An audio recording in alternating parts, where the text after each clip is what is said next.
Zanghi now owns the trademark and has cut a deal with an Italian firm to manufacture the bikes in Connecticut. Zanghi is presently keeping the Indian name alive by selling jackets, T-shirts, and accessories with the Indian logo.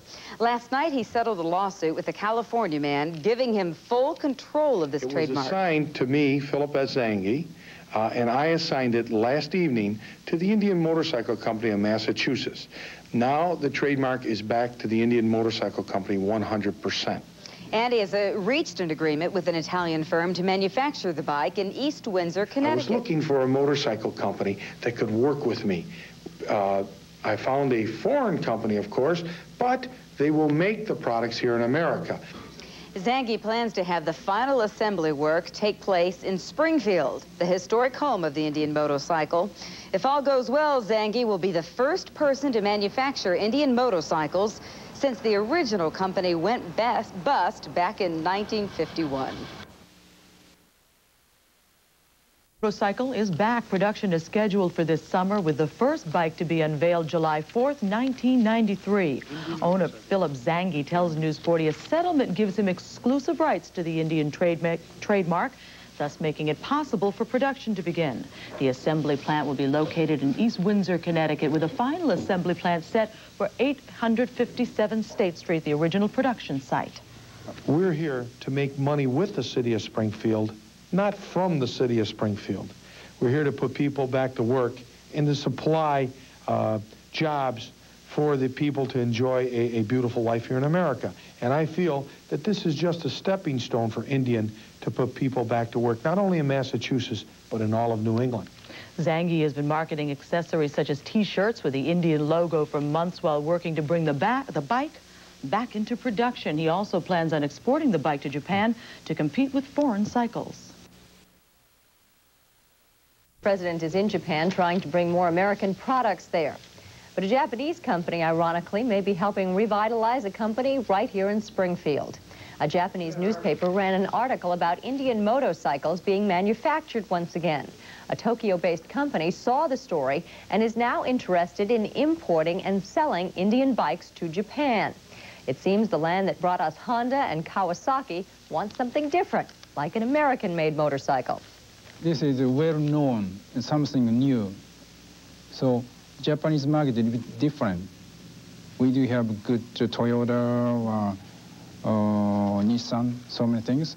But now United States, they are trying to export to the Ford in Japan, to Japan.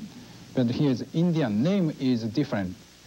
Indian motorcycle, the nostalgia from James Dean riding it, Alan Ladd, Jane Russell, Steve McQueen, Brando.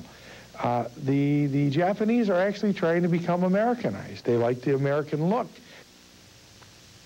The owner of the Indian Motorcycle Company says so far he's received 400 inquiries from Japanese companies about the bikes.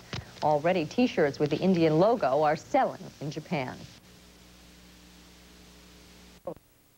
Well, even before President Bush took his trade mission to Japan, one local businessman was already drumming up business to bring his products to the Japanese market. Cy Becker reports on products as American as apple pie, getting a slice of the Japanese market. These are Indian motorcycle products that will soon adorn Japanese buyers. That's the hope of these two men, Indian Motorcycle President Philip Zanghi and Japanese-American businessman Scott Kahiya. The third-generation Japanese-American has purchased the rights to market these products at a Tokyo store. There are products that anywhere in the world will sell, and they cross over all barriers. Zanghi, who also intends to start up Indian motorcycle production in 1993 after a nearly 40-year hiatus, says some of the clothing items sold in Japan will be made right here in Springfield, creating perhaps up to 200 jobs.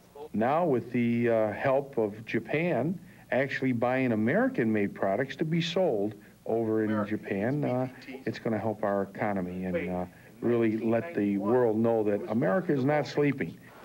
Zanghi, who hails from Avon, Connecticut, but operates out of this building in Springfield, says he grossed nearly $5 million selling these products worldwide last year. The new Japanese marketer says there is a formula for American success in Japan. The main thing is a quality product. If you do something well and you make it the best, you'll never have a problem in the marketplace.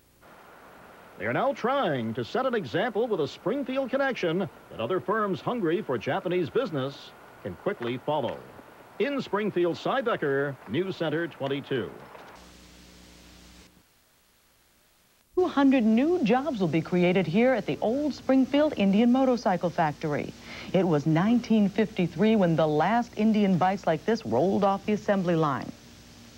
Now entrepreneur Philip Zanghi is reviving the motorcycle company. He plans to employ workers to produce Indian bikes like the one Steve McQueen used to ride. And also workers will be making T-shirts and jeans here. To give more authenticity to the bike that I am building, I selected this building to actually bring it home. Indian Motorcycle at one time employed as high as 3,000 people. We've been out of production for almost 40 years. Now coming back with our bikes and accessories, we can put people back to work here. The first bikes are expected to roll off the line on Independence Day next year, but Indian Motorcycle memorabilia will be available in this building as early as 2 months from now. Like Indian Motorcycle will be going Hollywood. According to Indian Motorcycle President Philip Zanghi, Osiris Films has contacted him about using the Indian motorcycles in an upcoming series called CC.